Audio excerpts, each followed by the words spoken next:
hamba-Mu. Yang kata demi kata Tuhan itu Roh Kudus memainkan apa Kau menyatakan bagi kami malam hari. Setiap kami yang mendengarkan, baik secara offline maupun siaran langsung, manapun saudara berada, kami percaya firman Tuhan memberikan kita kekuatan. Karena itu Tuhan, yang Engkau beracara pada saat ini, kami rindu untuk membaca, merenungkan dan melakukan. Lebih lagi Engkau berkarya, lebih lagi. Terima kasih Tuhan. Kami sungguh mengucap syukur dalam nama Yesus. Mari kita yang siap baca merenungkan firman Tuhan sama-sama. Amin. Halo. Tuhan, saya ucap syukur karena kasih Tuhan masih diberikan kesempatan oleh pengurus di KIK Ministry untuk menyampaikan firman Tuhan. Mari sama-sama kita langsung saja membuka di dalam Matius 13 ayat 6. Ada dua bagian firman Tuhan yang akan kita baca malam hari ini. Yang pertama di Matius 13 ayat 6.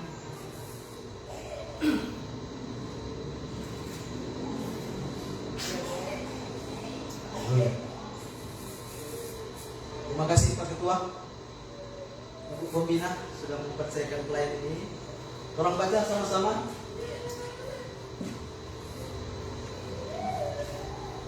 Tiga, dua, satu. Tetapi sesudah matahari terbit, lalulah ia dan menjadi kering karena tidak berakar. Haleluya. Ngeri sudah kalau bahasa ayat ini. Tapi mari kita buka bagian firman Tuhan lagi di Kolose 2 ayat 6 sampai 7. Kolose 2 ayat 6 sampai 7.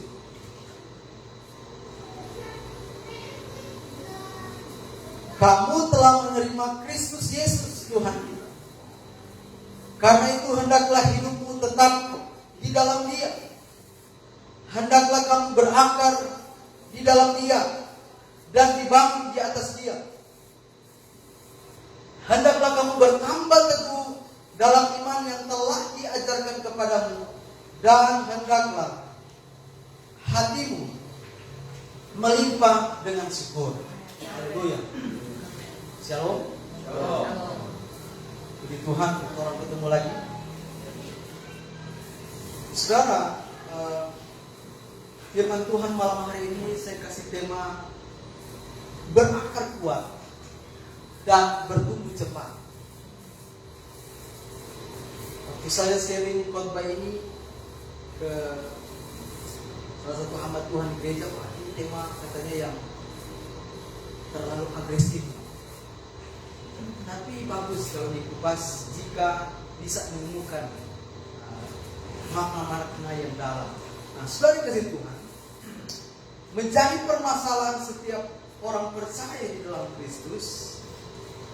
Mungkin kita sudah terima Kristus, betul? Mungkin kita sudah jadi orang Kristen. Tapi persoalannya hari ini, apakah kita berakar pertama di dalam Tuhan? Kedua, apakah kita cukup berakar kuat di dalam Tuhan? Itu pertanyaan yang perlu ditanyakan lagi dalam kehidupan kekristenan. Sebab ibarat tanaman dari kasih Tuhan, ada tanaman biar berakar, tapi tetap mati juga. Betul? Pada pengamatan saya di beberapa momen, beberapa waktu, saya melihat ada tanaman yang berakar tetapi dalam keadaan kering, atau mati juga. Nah, seberapa banyak juga juga kita menemukan saudara-saudari kita di dalam Tuhan, mungkinkah itu di gereja, di komunitas, dulu mereka mungkin sama-sama kita. Dulu mungkin mereka berapi-api, bahkan kita pernah jadi saksi bagaimana mereka begitu sungguh-sungguh di dalam Tuhan. Tapi bagaimana sekarang? Sebab waktu penghakiman, maka yang menentukan dalam kehidupan kekristenan kita bukan sekarang, tapi nanti. Bagaimana keadaan kita nanti? Nah, saudara, berakar kuat dan bertumbuh cepat. Saya tanya kepada seorang pendeta di gereja kami yang berlatar belakang pertanian. Pak, ada enggak tanaman yang bertumbuh bisa cepat? Oh, ada. Saya juga cari di Google, dengan teknologi yang dikembangkan sekarang. Kalau dulu mungkin jagung bisa dipanen sekitar 4-6 bulan, bahkan tanaman-tanaman yang lain. Tapi sekarang dengan teknologi apa?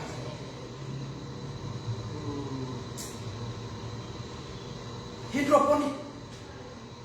Ada juga yang pakai teknologi microgreen.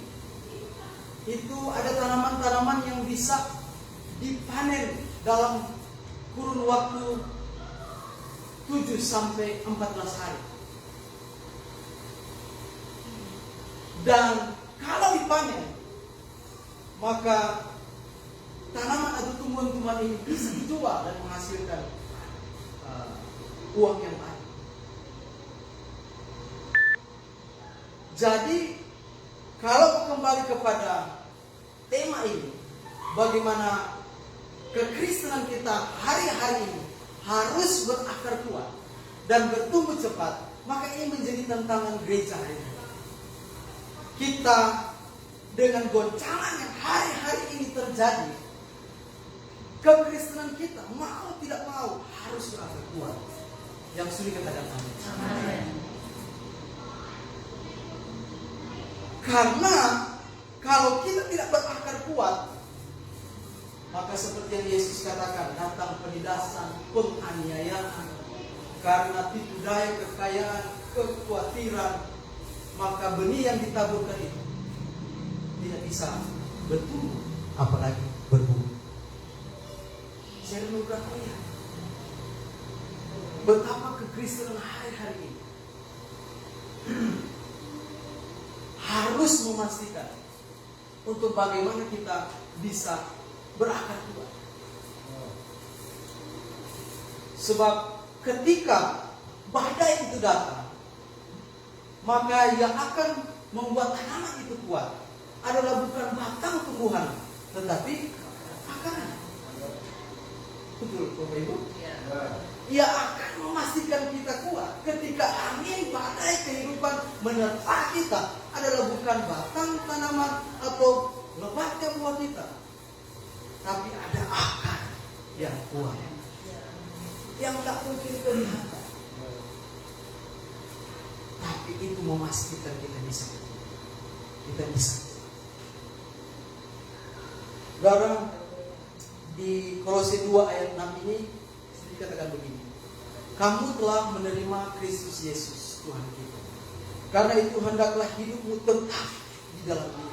Saudara, Paulus memberikan surat kepada Kolose, jemaat yang ada di Kolose, mau memperingatkan bagaimana perjumpaan pertama mereka dengan Tuhan. Saudara, saya hari-hari ini menemukan,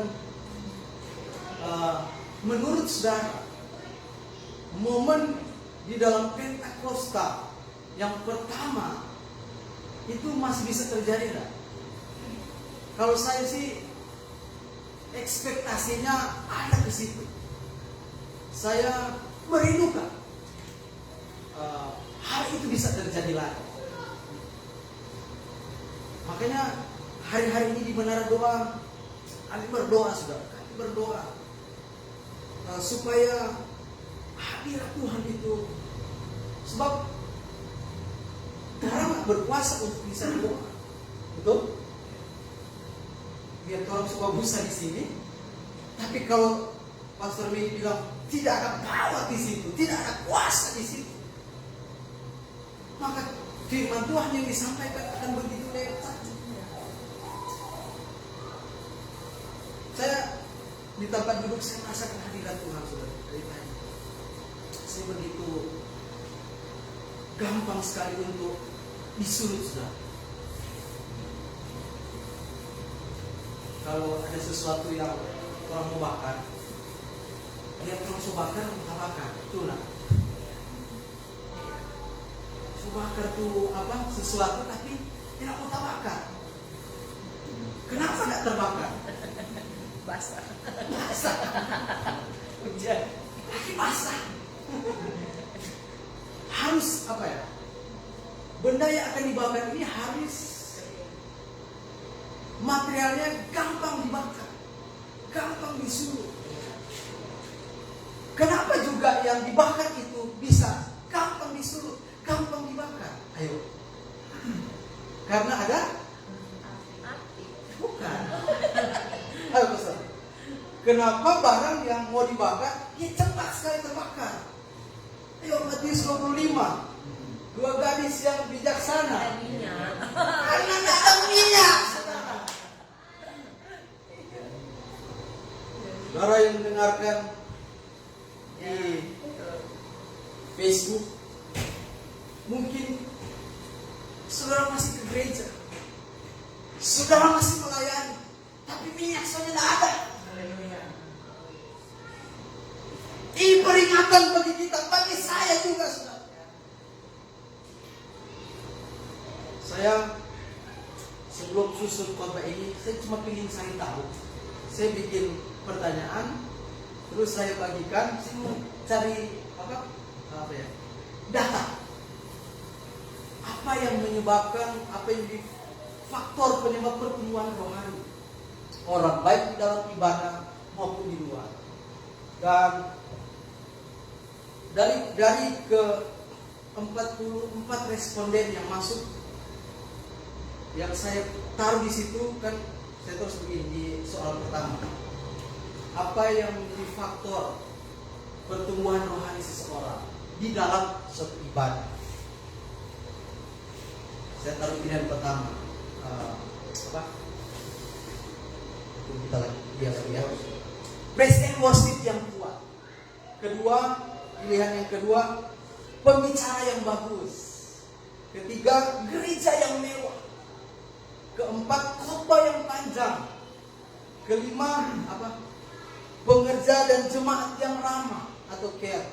Rata-rata dari 44 responden mengatakan mereka lebih setuju faktor yang membuat kita bisa bertumbuh rohaninya di dalam suatu ibadah itu praise and worship yang kuat. Saya tidak bisa pungkiri, saya hari ini bertahan di satu gereja yang saya harus putuskan sejak tahun 2003 setelah GJJ Gereja Jalan. Jadi saya harus putuskan, saya harus menetap di sini. Meskipun sempat 2 tahun vakum di gereja yang tempat saya melayani. Jadi praise and worship ini punya peran penting. Kemudian saya juga meneliti begini. Di pertanyaan berikut, dalam suatu komunitas atau gereja, apa yang dapat membuat pribadi seseorang bisa berakar dan bertumbuh secara rohani sehingga orang itu bisa bertahan? Sebab sudah tidak jadi rahasia bagi kita. Ya, di dalam suatu komunitas atau gereja, ya ada yang keluar masuk kan? Ya, bersyukur ada yang tertanam.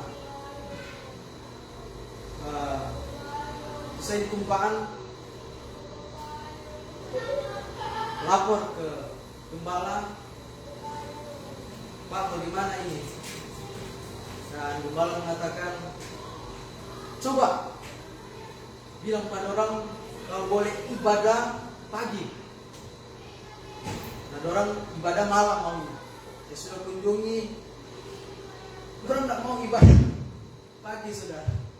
Maunya ibadah malam.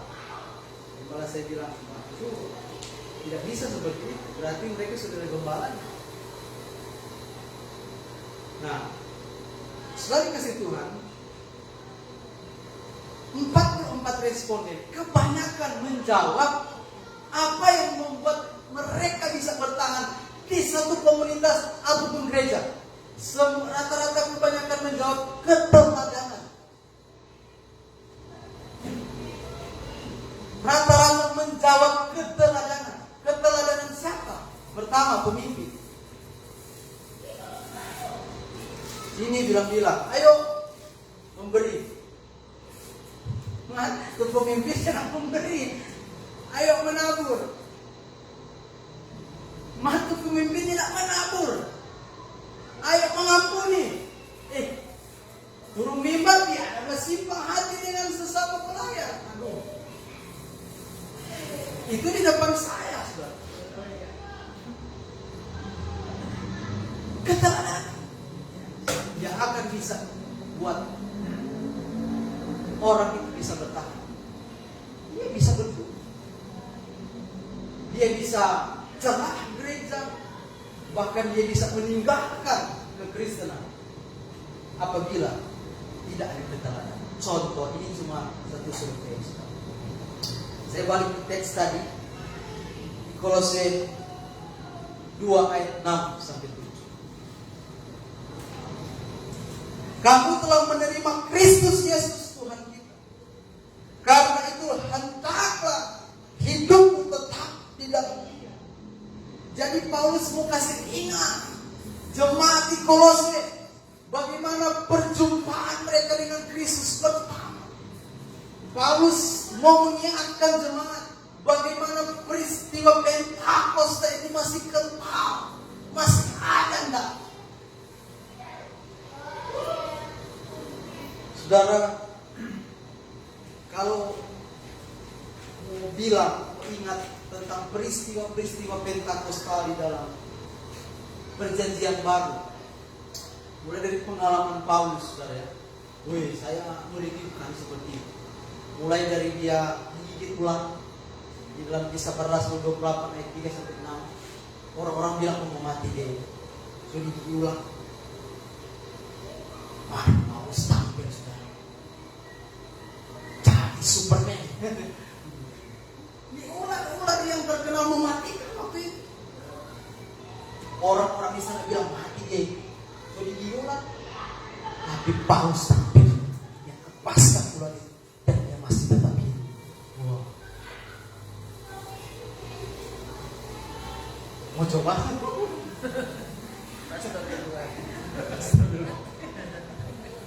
Jangan buat dirimu dalam pencobaan. Paulus membanggakan waktu doakan orang sakit. Orang gugup dulu. Haleluya. Oh haleluya 12 kali. So baca Alkitab. So orang lama syakara. Ini penyakit tak gampang. Nak sembuh juga. Paulus cuma letakkan tangan. Kisah Para Rasul 28 ayat 8. Maka orang sakit sembuh. Amin. Saya terbakar. Cuma saya dalam pengalaman pelayanan, saya bilang Tuhan, dari beberapa orang sakit yang kita jaga doakan, rata-rata mati. Ada yang salah kali itu. Semua bilang ada yang salah. Ya, salah.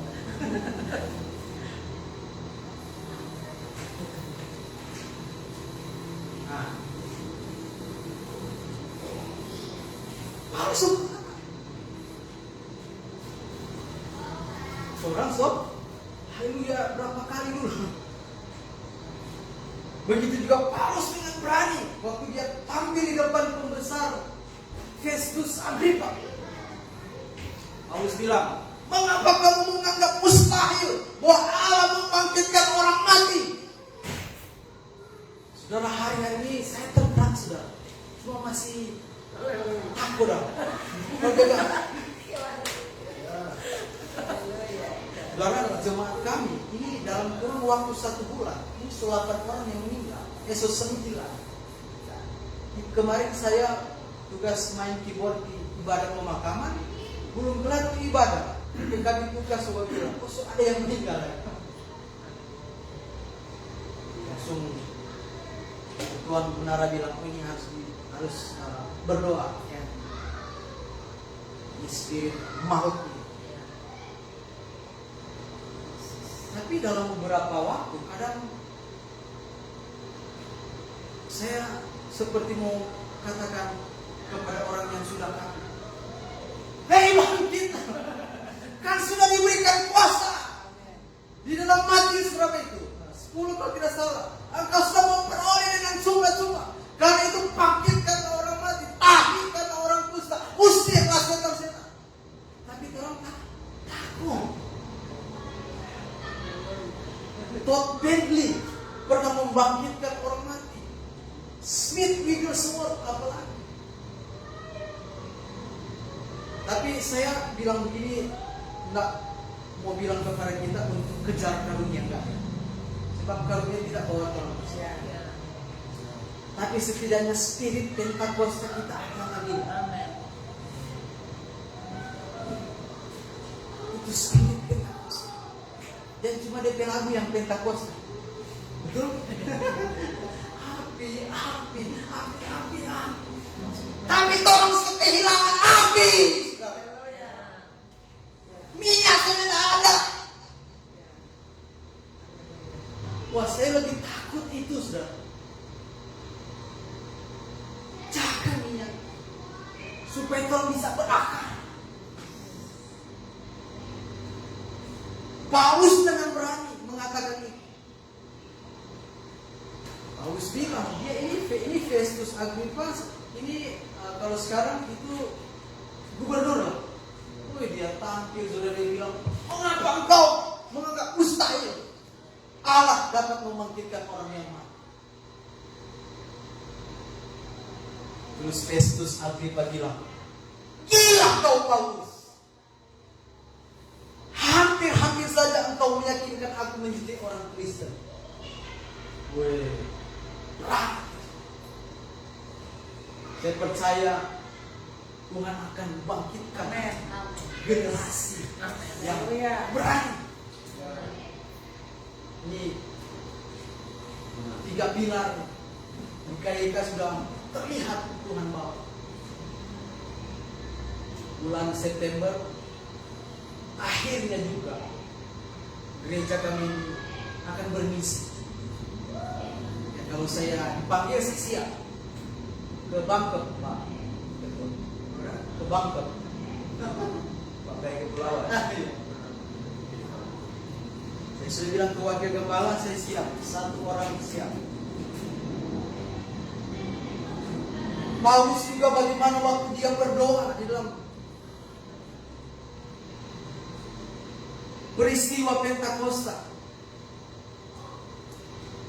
Waktu dia berdoa, saudara, dengan Silas.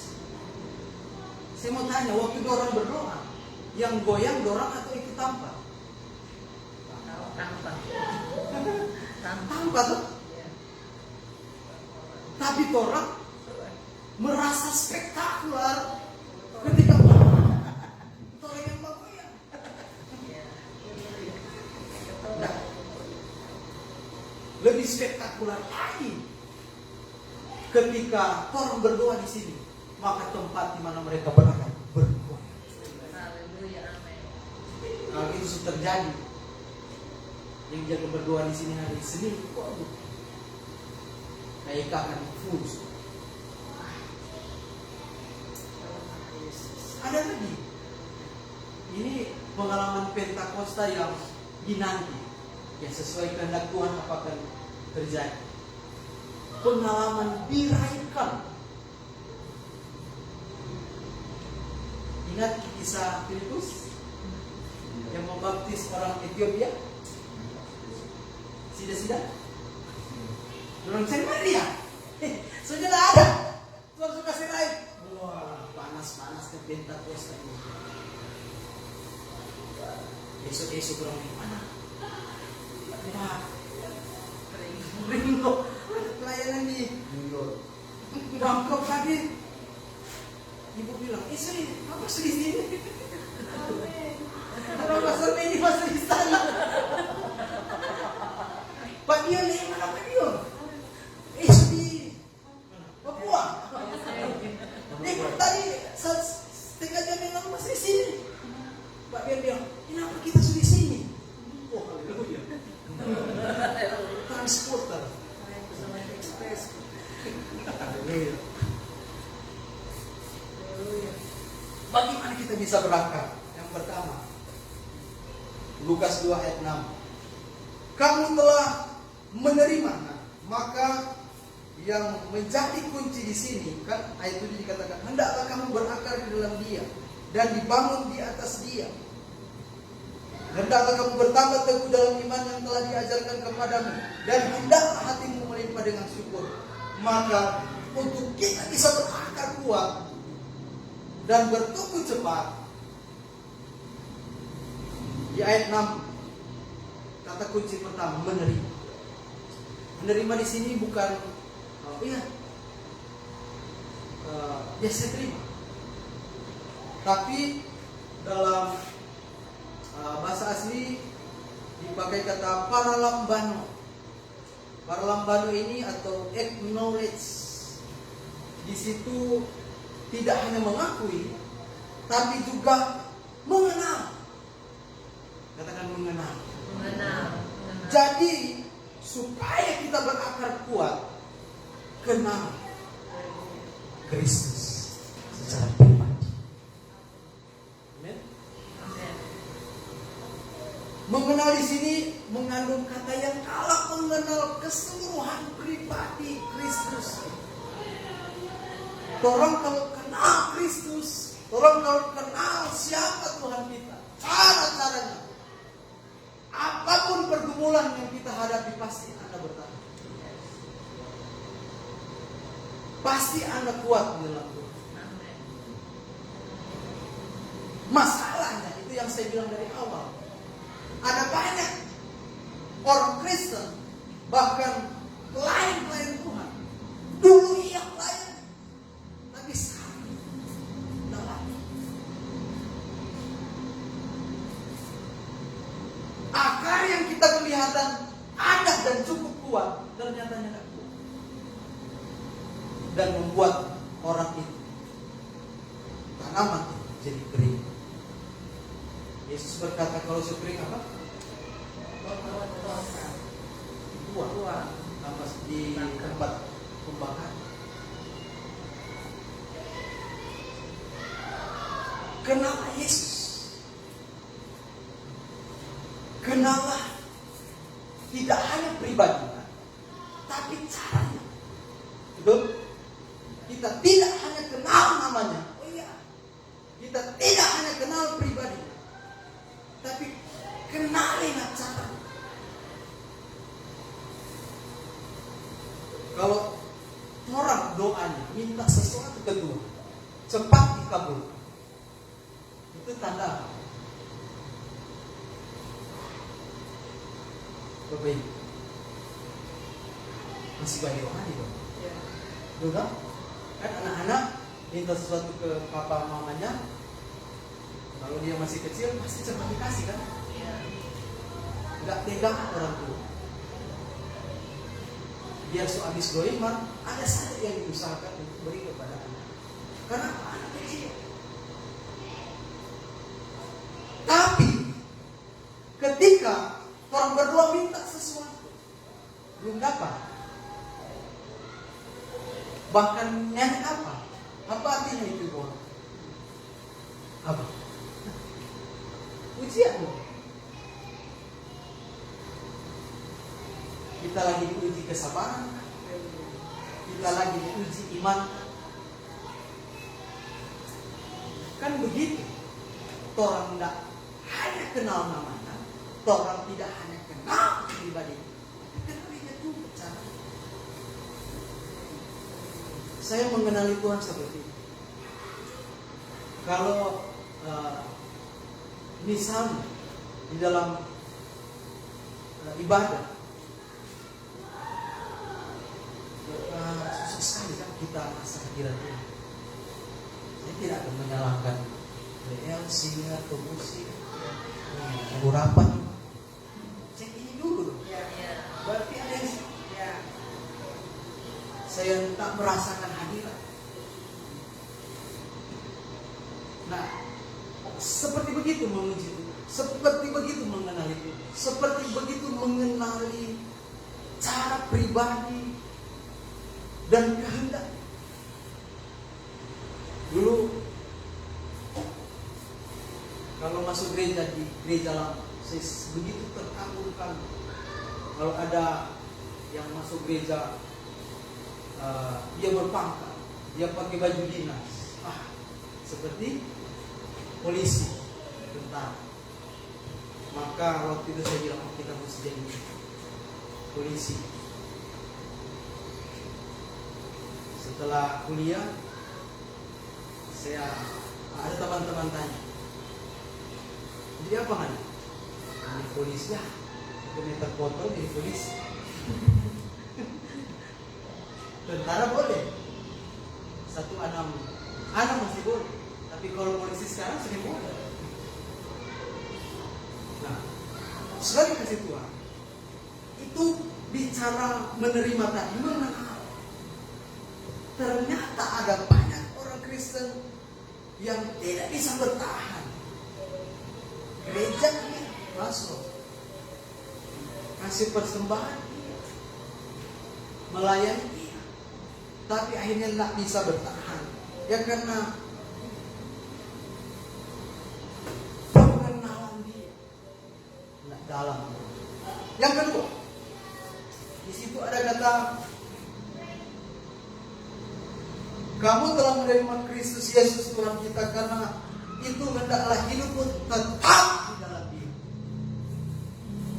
Saya guys bawahi kata tetap di sini, yang dalam bahasa aslinya dipakai kata peripateo, yaitu to walk, to conduct life, yang artinya menjalani kehidupan bersama Yesus. Kekristenan kita akan bisa berakar cukup kuat kalau kehidupan kita setiap hari bersama Yesus. Ada enggak hubungan?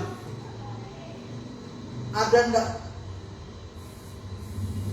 waktu-waktu hubungan kita dengan Tuhan? Bagaimana dengan hari-hari yang kita lalui? Kita bukan hanya melayani pekerjaan Tuhan, tapi bagaimana kita dengan Tuhan? Amin. Kita tidak hanya bicara bagaimana orang melayani pekerjaan Tuhan, tapi bagaimana hidup kita dengan Tuhan.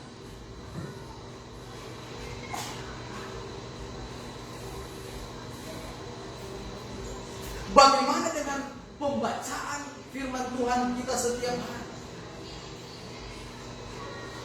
Bagaimana dengan kehidupan penyembahan kita dengan Tuhan? Berjalan bersama dengan Tuhan. Saudara, beberapa minggu sudah 1 bulan kami dikul kehilangan 2 anggota.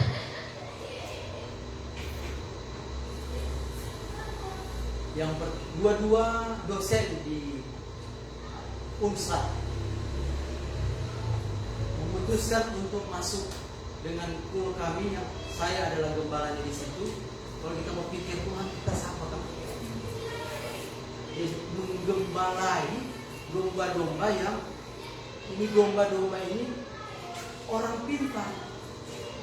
Dua-dua dosen, yang satu doktor. Kita bilang dulu ya begitu.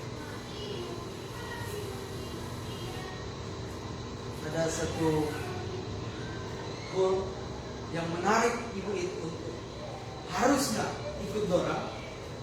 Terus ibu itu bilang, enggak, kita ada ikut anak. Saya pikir ini ada di sana. Tapi karena satu penyakit, saudara ya, kami sudah pernah cerita. Pengalaman dengan Tuhan, dia berjalan bersama dengan Yesus meskipun sudah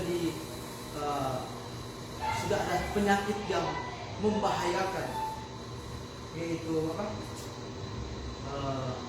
tiroid, akhirnya jadi cancer ternyata. Waktu dioperasi, ini itu berdampak. Meskipun sudah minum obat yang mahal, tapi ternyata obat itu tidak bisa mencegah yang sel kanker yang sudah menyebar. Dan akhirnya ibu ini meninggal. Masih muda, 56 tahun, 10 bulan 3 hari. Masih energik ibu. Bayangkan sebelum dia naik meja operasi,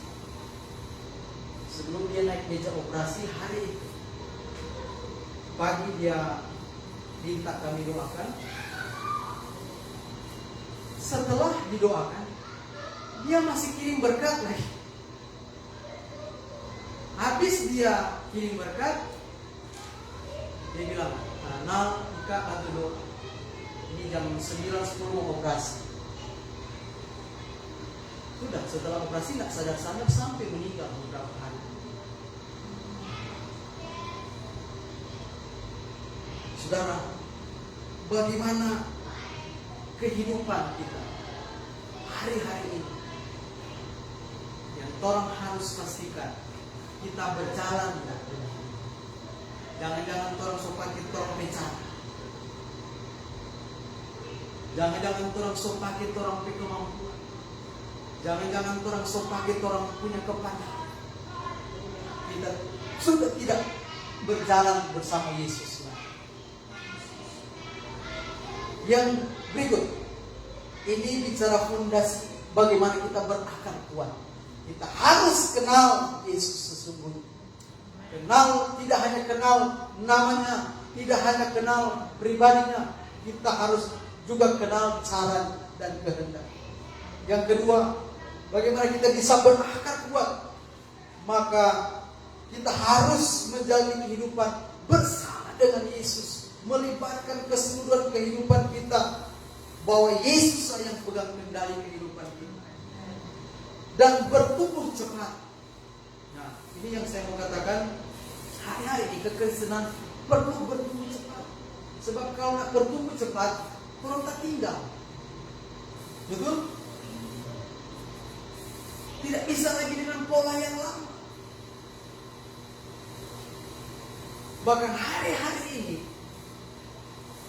Tuhan akan memakai satu generasi anak-anak yang hari-hari ini terus pikir ada orang kuat, generasi yang disepelekan, tapi hari-hari ini anak-anak. Kalau di gereja kami itu kelihatan bagaimana mereka bisa tampil dengan berani tanpa diajar dan bisa berdoa, bahkan berhubungan. Wah, saya bilang, wah ini luar biasa. Nah, tinggal kalau orang tidak bertumbuh cepat. Untuk kita bisa bertumbuh cepat, di situ dikatakan di ayat 7, hendaklah kamu berakar di dalam Dia dan dibangun di atas Dia. Hendaklah kamu bertambah teguh dalam iman yang telah diajarkan kepadamu. Bertambah teguh dalam iman di sini di dalam bahasa asli terjemahkan tanggungan. Jadi kalau bertambah teguh di dalam iman berarti bertambah tanggungan. Nah, bertambah tanggungan, teguh di dalam iman. Nah, ini pertanyaan yang menjadi tantangan bagi orang. Bisa pernahkah kita hari-hari ini ditambahkan tanggungan? Kalau saya bilang tanggungan, aduh, namanya juga tanggungan, pasti berat. Orang suka biasa pikul 10 kilo, jadi iman ini 10 kilo ya. Tapi karena orang lagi mau ditarik nih, mau berkumpul cepat, saya tambah 10 kilo. Mampu? Dibola, pikul bersama Yesus. bersama Yesus. Itu tak biasa pikul 10 kilo ini. Memberinya mungkin cuma 10.000, tapi Tuhan tantang untuk beri pada pekerjaan Tuhan 20.000. Sanggup? Kira-kira seperti itulah pengertian. Tekanan yang hari-hari ini orang anggap sepele, Tuhan bilang, saya tambah dosa. Haleluya. Haleluya.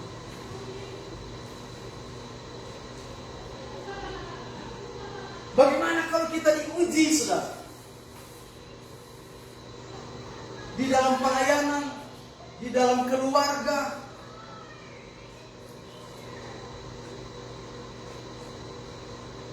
ada perlakuan-perlakuan yang mungkin tidak mengenakan ya. Itu tantangan. Sesuatu yang tanggungan yang mau ditambahkan. Sebenarnya Tuhan mau kita untuk bisa bertumbuh cepat. Sebab kalau kita tidak bertumbuh cepat, maka kita akan ketinggalan. Orang lain sudah dipakai dengan luar biasa. Orang lain sudah diberkati dengan luar biasa. Tapi karena kita tidak mengerti, ada benih yang jatuh. Tapi benihnya jatuh bukan di tanah yang subur, tapi dia jatuh di tanah yang berbatu-batu. Yesus bilang karena kekhawatiran, karena tipu daya kekayaan, karena himpitan-himpitan ekonomi, maka benih yang jatuh tidak bisa berat. Apalagi mau bertumbuh, berakar aja tidak, apalagi bertumbuh, apalagi berbuah.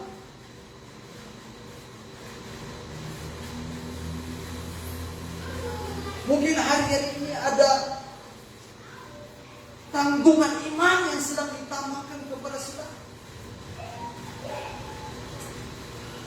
Usahamu tiba-tiba ditutup, keluargamu lagi mungkin ada masalah, ekonomi tidak membaik, dan lain-lain dan lain-lain. Itu tanggungan iman yang ditambahkan. Kalau mau bilang apa Tuhan sebenarnya? Ampun.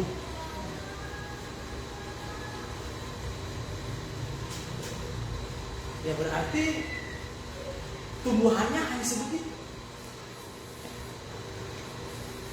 Buahnya hanya terbatas. Betul? Buahnya tidak lebat.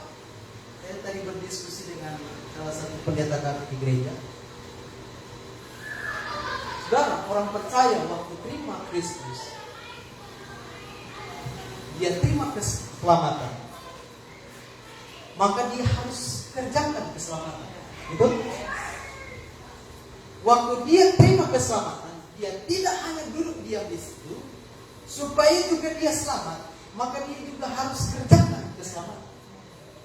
Mungkin ada yang berkata, Pastor Ronald ini Arminian.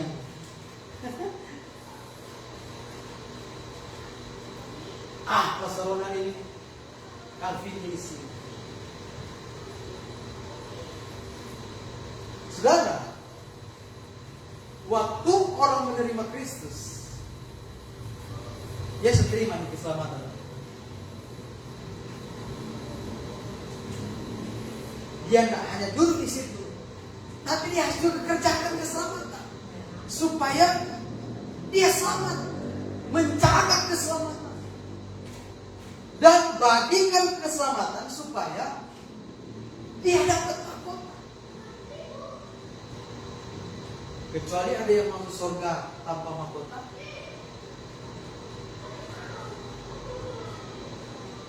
Maka dalam doktrin eskatologi, orang-orang yang tidak mendapatkan mahkota, mereka tidak bisa ikut memerintah di dalam kerajaan 1000 tahun. Ada yang bilang yang penting kita so masuk. Mau bilang mahkota, aduh terserah itu Tuhan. Yang penting ini pintu toh. Pokoknya susah di situ dah, diperkenankan masuk saja. Oh haleluya. Orang hamba Tuhan, bapak-bapak rohani, ibu-ibu rohani yang orang kenal yang sudah mendahului kita. Dan orang sudah di situ, di pintu, bahkan sudah di dalam. Amin. Ya. Amin.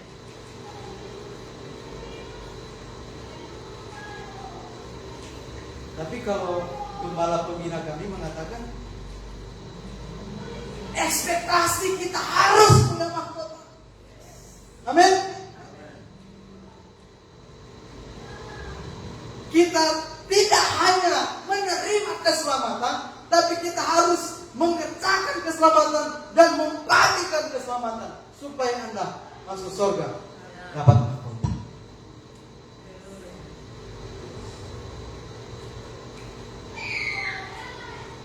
Malu juga memang kalau masuk surga itu ada mahkota. Maksudnya ada suatu perasaan malu di dalam hati. Yang penting so masuk.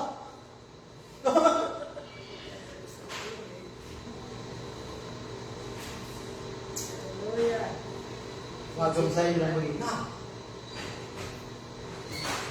Tuhan sediakan yang kata tempat di dalam Roma berapa? 14 itu yang sering dikotbahkan di kematian yang ayat 2 atau ayat pertama. Janganlah gelisah hatimu, di rumah Bapakku banyak tempat. Tinggal. Ternyata kata tempat itu mention, kapling, tatuh, ya. Pendeta itu bilang begini, memang Tuhan sediakan kapling, tapi orang yang kirim bahan bangunan mahal.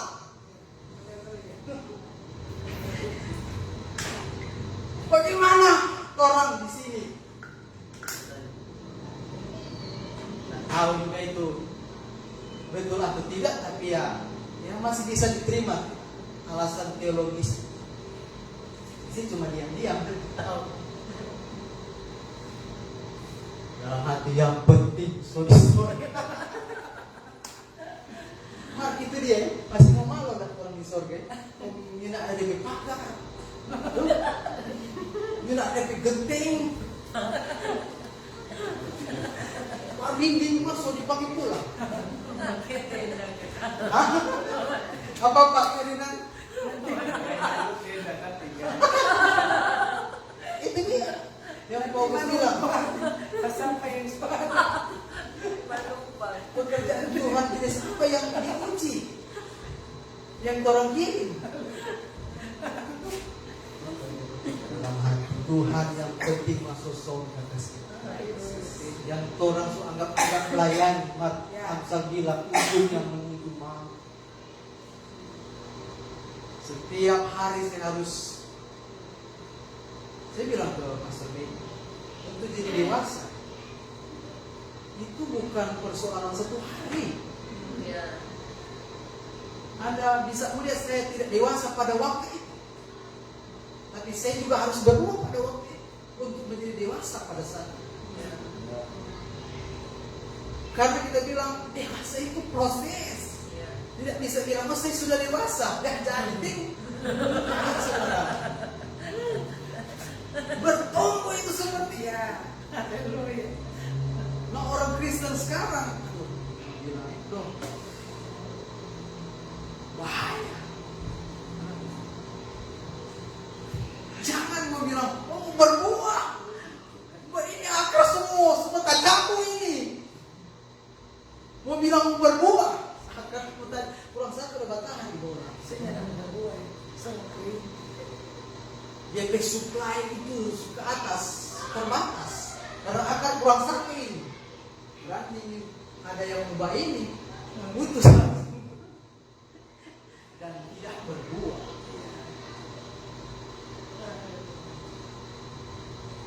Yang ketiga, yang terakhir, bagaimana kita bisa bertumbuh cepat? Tadi kan berakar kuat. Bertumbuh cepat supaya kita bisa bertumbuh cepat. Di situ dikatakan di Kolose 2 ayat 7 yang bagian terakhir, hendaklah hatimu melimpah dengan apa? Syukur. Membuat kekristenan tolong bertumbuh.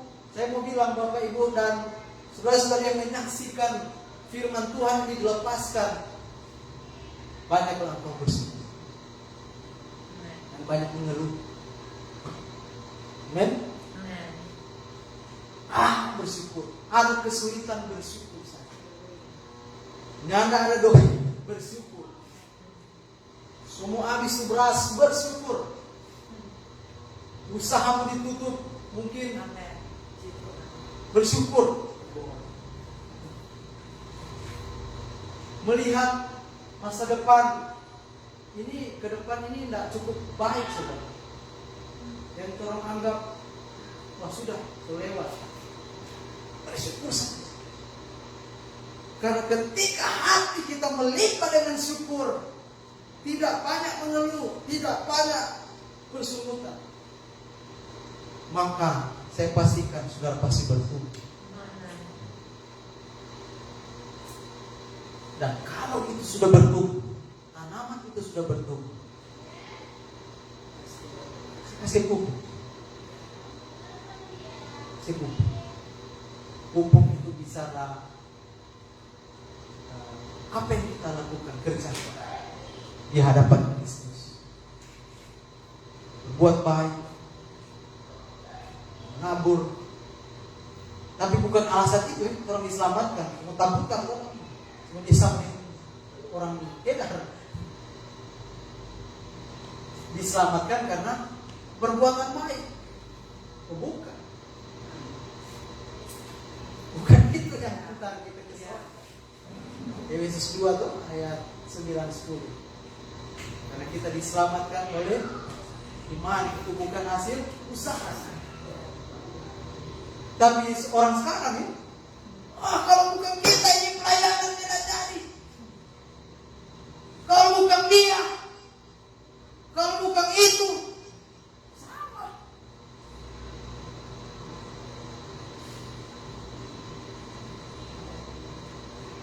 Saudara, mari kita berakar kuat di dalam Tuhan dan bertumbuh ke arah pengenalan yang benar kepada Tuhan kita Yesus Kristus.